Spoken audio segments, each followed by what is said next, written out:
선생님이 80년 생애를 살아오시면서 어떻게 인생을 대하면 좀 더 행복해질 수 있을까? 나는 우선 살아있어야 행복해요. 그리고 내가 할 수 있는 일을 하니까 행복해요. 그리고 내가 좋은 사람을 만나니까 행복해요. 아주 뻔해요. 별핍이 없는 인생은 인생이 아니에요. 근데 지금 아예 무결핍으로 인생을 살려고 그러잖아요. 행복은 누구나 다 바라는 마음이죠. 누구나 다 바라는 거기 때문에 누구나 다 이룰 수는 없어요. 근데 다만 이런 거죠.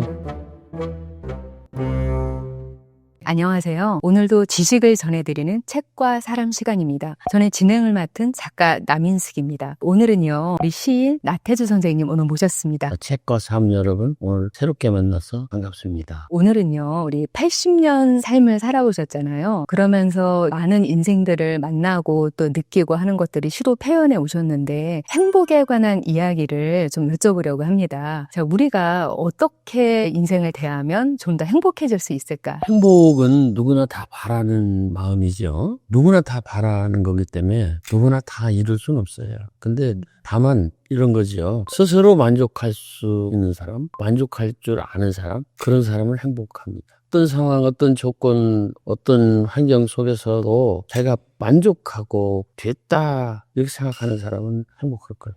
근데 어떤 상황, 어떤 환경, 어떤 조건 속에서도 모자란다. 이건 아니지. 그러면 불행할 거예요. 그래서 나는 그냥 아주 단순하다.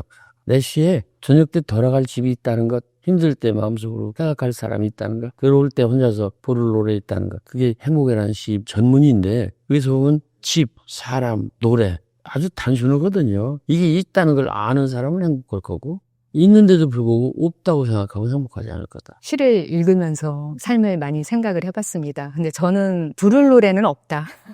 이런 생각을 문득 해봤습니다. 부를 노래라는 게 이제 범위를 넓혀서 이런 입으로 부르는 노래도 있지만은 문화, 자기가 즐기는 어떤 것, 그걸 나는 더 포괄적으로 하라고 싶었어요. 이 유튜브 이런 방송을 보고 여러 가지 좋은 걸 느끼고 배우고 하는 것도 노래라고 나는 생각합니다. 우리가 행복에 관해서 지금 이야기를 계속 하고 있는데요. 요즘 젊은이들의 문제가 있습니다. 과거 세대보다 성공에 대한 기준 너무 높아진 세대가 돼서 많이 불행감을 느끼고 있다고 해요. 그런 세대에게 어떻게 하면 좀 마음을 다스리는 희미가 좋아하는 걸 보세요. 답이에요. 단순합니다. 자기가 잘하는 걸 하다 보니까 앞에 가서 자꾸 거꾸러지는 거예요. 잘하는 걸 하는 거는요, 잘 못했을 때 망하는 거예요. 그게 아니고 좋아하는 걸 하다 보면요, 잘 못하고 좀 부족해도 좋아하니까 또 할 수 있어요. 나태주가 지금 80인데 시를 계속 쓰고 해마다 시집을 한 권씩 두 권씩 창작 시집을 낼 수 있었던 것은 내가 시를 잘 써서 그런 게 아니에요. 시를 쓰는 걸 좋아하기 때문에. 2천여 편의 시를 쓰셨다고 5천이에요. 이제 5천입니까? 예. 나는 5,000편의 시를 다 오픈했어요. 좋아하는 일, 시 쓰는 일을 그동안 꾸준히 해오셨으면서 또 행복을 찾으셨고, 그리고 그 과정으로서 지금 여러 가지 재밌는 일들이 일어나고 있는 거잖아요. 아인슈타인이 얘기했어요. 성공하는 사람이 되지 말고 가치 있는 일을 하는 사람이 되라. 가치 있는 일을 하다 보면 성공은 따라와요. 아인슈타인은 가치 있는 일이라고 했는데 나는 좋아하는 일이라고 바꾸고 싶어요. 저도 상담을 하는 그런 입장이니까 이야기를 많이 듣는데요. 도대체 좋아하는 일은 어떻게 찾나요? 쥐가 찾아봐야죠. 그리고요, 로버트 프로스트의 가지 않은 길이라는 시가 있어요. 왜 그 시를 읽고서 인생을 못 찾아요? 프로스트가 그랬잖아요. 사람이 많이 다니고 넓은 길이 있는데 나는 그 길 안 다니고 수풀에 쌓인 그 이슬에 지쳐 있는 그 길을 선택해서 갔다고. 자기가 좋은 거 하라고요.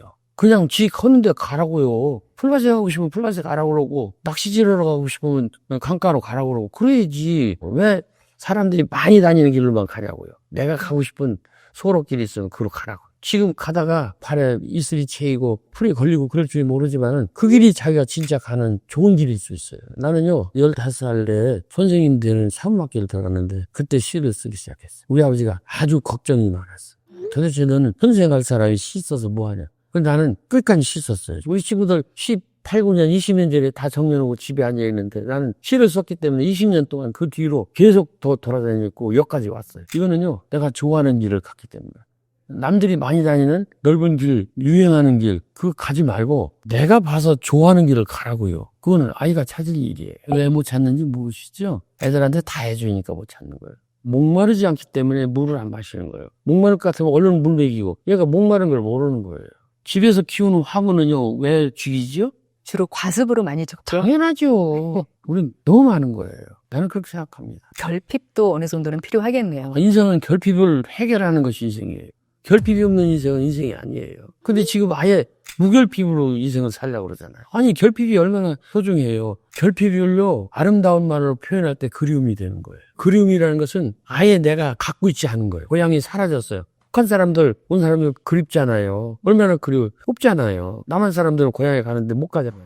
바로 그 위장 선생의 국화에 표현한 시가 있어요. 그립고 아쉬움에 가슴 조이던 먼 젊음이 뒤안길에서 이제는 돌아와 거울 앞에선 내 눈인같이 생긴 꽃이 이런 시가 있어요. 그립고 아쉬움에 가슴 조이던 먼 젊음이 뒤안길에서 이게 인생이에요. 인생은요, 그리워요. 그걸 가지고 어떻게 하냐, 가슴 조이는 게 인생이. 근데 지금 젊은이들은 그립지도 않고 아쉽지도 않아요. 그런데 좋아하는 게 생기길 바래요. 결핍이 결핍되어서 생기는. 그렇죠. 내가 그거요. 답이에요. 지금 시대는 결핍의 결핍 시대예요. 그래서 여행이라는 게 중요합니다. 여행을 떠나면서 고달픈 걸 겪어보고 여러 가지 결핍을 스스로 만들어보는 자발적 고독이라고 그런 말이 있는데, 작가들 아시잖아요. 작가들이 작가가 된다는 것은 자발적 고독이거든요. 그렇죠. 스스로 고독 속에 나를 가둬놓는 건데 자발적 결핍이 있었으면 좋겠어요.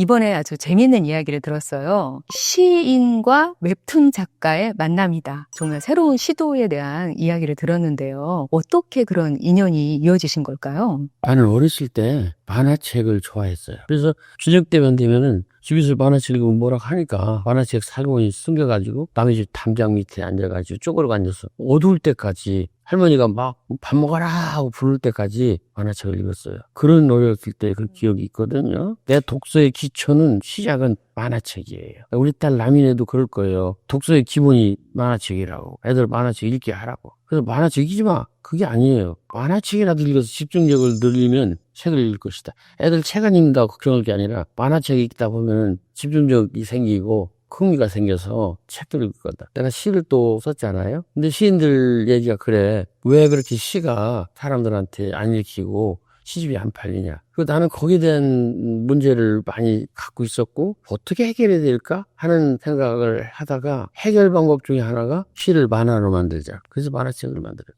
만화책이 예전에는 접근성이 되게 많았었고 추억이 많은 매체인데 요즘 아이들도 그렇게 해서 시를 가까이 할 수 있으면 정말 좋겠네요. 도래중학교 갔는데 애들이 이제 이야기를 잘 듣더라고요. 그래서 내가 그런 얘기 했어요. 학습 만화가 있지 않느냐. 그리고 역사 책도 만화로 만들고 소설책도 만들고. 그런데 시 만화책이 없는데 그걸 어떻게 생각하냐. 그랬더니 애들이 있었으면 좋겠다. 그렇게 얘기해요. 그래서 그래? 정말로 너희들도 그렇게 생각하냐? 나 그때까지는 긴가민가 했어요. 진짜로 만화책 원해? 그렇다는 거 좋겠다고 그래. 그러면 내가 만화책 만들지. 그리고 내가 만화 시집이 나오면 너희들한테 제일 먼저 보내줄게. 그렇게 약속을 했어요. 하고 1년인가 2년 만에 잘 회복이 돼서 만화책이 나와서 보내줬습니다. 10권. 정말 그런 탄생 비화와 훈훈한 후일담이 있었군요, 또. 만화책이 교육 현장에 활용이 됩니다. 책 읽기 싫어하고 시가 뭔지 모르고 싫어하고 그럴 때는 만화책을 통해서 그 중간다리를 건너가면 되지 않겠어요? 만화책 읽는 것도 독서예요. 맞는 말씀이십니다.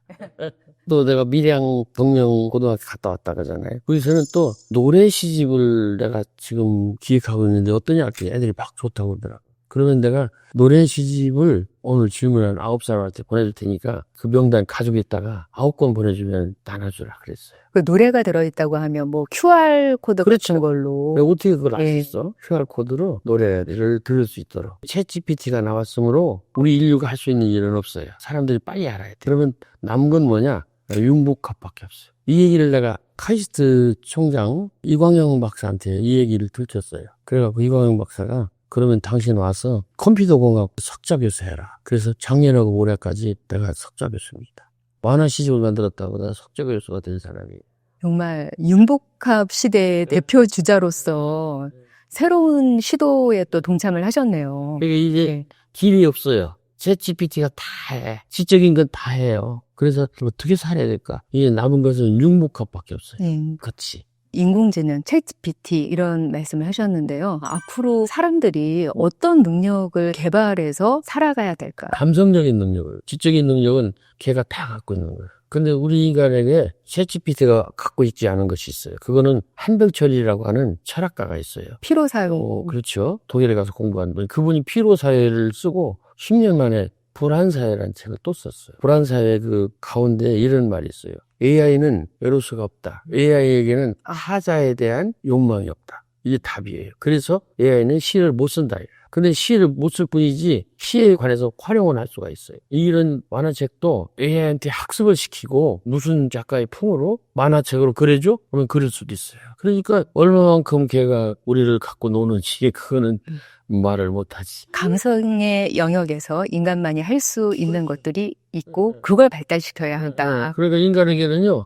끝까지 그 눈물을 흘릴 수 있는 마음, 떨리는 마음, 그리운 마음, 사랑하는 마음, 그리고 타자에 대해서 에로스를 갖는 마음. 이 에로스가요, 꽃이 있어요. 참 사랑스럽다, 예쁘다, 더 오래 보고 싶다. 이것도 에로스예요. 근데 AI에게는 있을까요? 한번 물어봤으면 좋겠네. 너에게도 에로스가 있냐? 한번 이 방송 듣는 분이 있다면 한번 물어보시기 바라요. 너에게도 타자에 대한 욕망이 있나? 이 타자에 대한 욕망이 굉장히 중요한 겁니다. 내 얘기가 아니에요. 한백철 철학가 얘기입니다. 그래서 시는 논하거나 얘기하거나 감상을 할 수 있어도 에로스가 없는 AI는 쓰기가 어렵다라는 것이지다. 아마 챗 GPT는 없지만 흉내는 낼 수 있습니다. 행복 어서봐 이 책을 비롯해서 우리 만화 시집 시리즈가 전 세대를 관통하면서 사랑을 받고 있는데요. 그 비결 또는 이유가 뭐라고 생각하세요? 만화니까 그런 거예요. 그리고 주제가 일본이 안부, 그게 안부가 코로나를 거치면서 나왔어요. 네. 안부가 걱정이에요. 안부는요, 편안하시냐, 안녕하시냐, 안녕하지 않느냐. 사고가 있냐, 없냐, 그 소리예요. 안부. 그리고 두 번째는 별을 사랑하여 사랑이. 이번에는 행복. 그래서 그러지 않을까, 그런 생각이 들고. 그리고 또 하나는 시가 쉬우니까. 그러니까 중요하고 쉽고 친숙하고 뭐 그런 것들이 있으니까 할머니도 읽고 손녀딸도 같이 읽고 그랬으면 좋겠어요. 이 책 좀 많이 읽으시고 행복하지 않은 분들이 행복하시기 바랍니다. 마지막으로 우리 선생님이 80년 생애를 살아오시면서 만약에 행복의 조건 이걸 한 3가지만 꼽는다 말씀해 주신다면 뭐라고 말씀을 하실까요? 나는 우선 내가 살아있으니 행복해요.